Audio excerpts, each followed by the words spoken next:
Hey, it's already 2025 and we are expecting a lot of good cars to roll out from different production plants and dealerships. Of course, we have seen some of them running on the streets in the latter part of 2024, so we actually have some basis as to which ones are actually worth driving and those that you need to avoid. Hello everyone, this is Ted from CarlandTV. It's time to get in the front seat, as today, I'm going to unveil some of the worst vehicles you should stop yourself buying this 2025. Otherwise, don't tell me I didn't warn you. Before I start, I would really appreciate it if you would push those buttons below, the subscribe button, the notification bell, all of them. This is not necessary, but those little clicks help a brother out. Plus, it pushes me to give you more valuable car-related content on your screen. Now buckle up and let's get back to the video.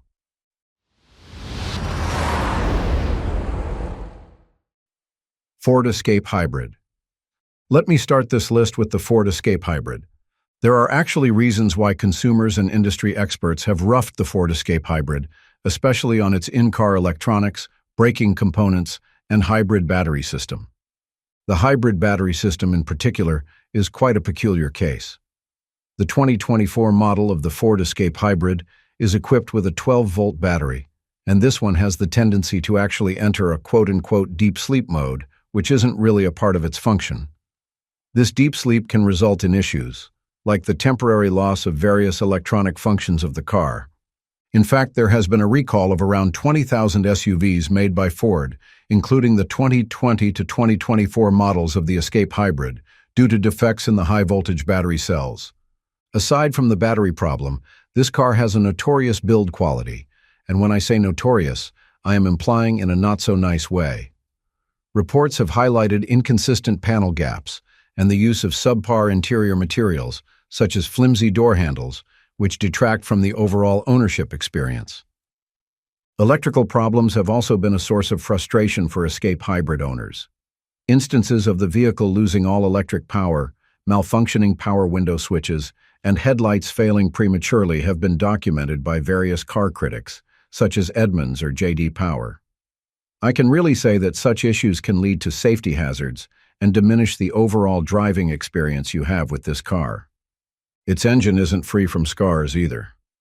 Problems such as oil leaks, exhaust leaks, and, in some dumbfounding cases, complete failures are also included in the report card of the Ford Escape. So it's really better to steer away from this SUV. Rivian R1T. The all-electric truck we know as the Rivian R1T is also among the vehicles that industry analysts, such as Consumer Reports, suffer some critical issues that might affect its overall reliability. Don't get me wrong, though. For intents and purposes, the R1T is actually innovative and packed with superb electric capabilities. Of course, much of these have a lot to do with software-related glitches, which have affected different aspects of the truck's interface and user experience. One notable issue apparently involves the vehicle's Bluetooth camp speaker. Reports say that it's prone to being stuck and inoperable, which prompted owners to seek repairs. But they also had to deal with extended wait times, with service appointments scheduled up to 3 months out. It can really churn your patience. However, it somewhat reflects the challenges in Rivian's service infrastructure. Needless to say, these issues can simply be fixed by over-the-air updates. But that's not really the issue here. The thing is, the impact and frequency of these glitches have already tarnished the robust reputation of the R1T. But the problems aren't actually limited to those. There's been a talk that the vehicle's suspension and steering components aren't as refined as you would expect from a premium truck. The driving experience is still comfortable, I suppose, but not as refined and flawless as people might think. Additionally, there have been reports of water ingress into the cabin after car washes, indicating potential sealing issues with its assembly. So because of its price, I think we deserve better than R1T. Chevrolet Colorado. Next on the list is the Chevrolet Colorado. To be honest, I am actually not surprised that this one came up. I am no stranger to the issues that troubled this truck, so Consumer Reports putting this one at the bottom of the trenches is quite understandable. One common issue with Colorado is its fuel injectors. There have been multiple instances where the injectors have malfunctioned. This shouldn't be an issue, but we are talking about premature failure here. The fuel injectors of the Colorado are prone to failing within the first 2,000 miles, which is really disappointing.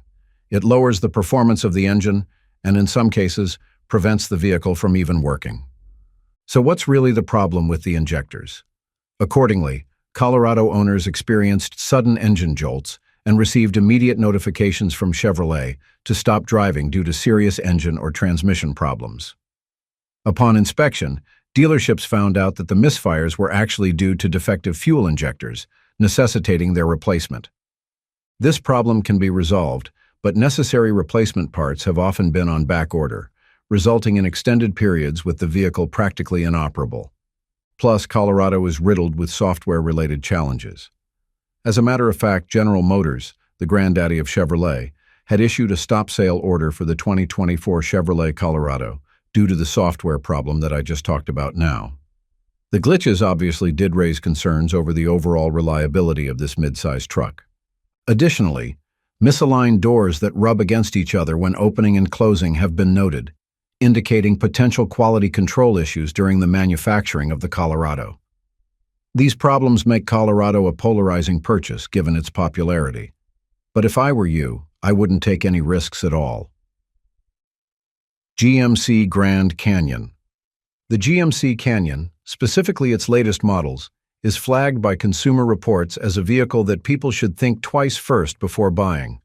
So, where did things go wrong for the Grand Canyon? Numerous assets have been cited, but the usual culprits would be its structural integrity, electrical systems, and the engine. There have been reports, such as sudden or unusual battery drain, which often result in overnight discharge. These reports practically came from those drivers who got stranded or had to deal with awry and premature battery replacements. And have you heard about the quote-unquote phantom braking? Well, that's right. The thing is, the automatic emergency braking system of the Grand Canyon has been reported to engage even without any apparent obstacle. This one can really cause potential road risks.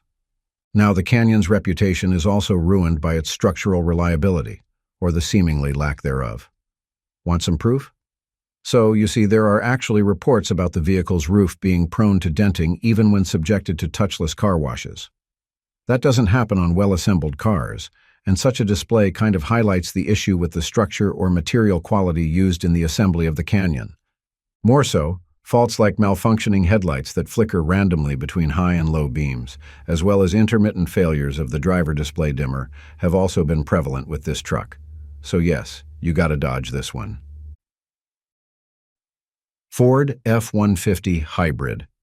Who would have thought that Consumer Reports would flip the tables with the Ford F-150 Hybrid?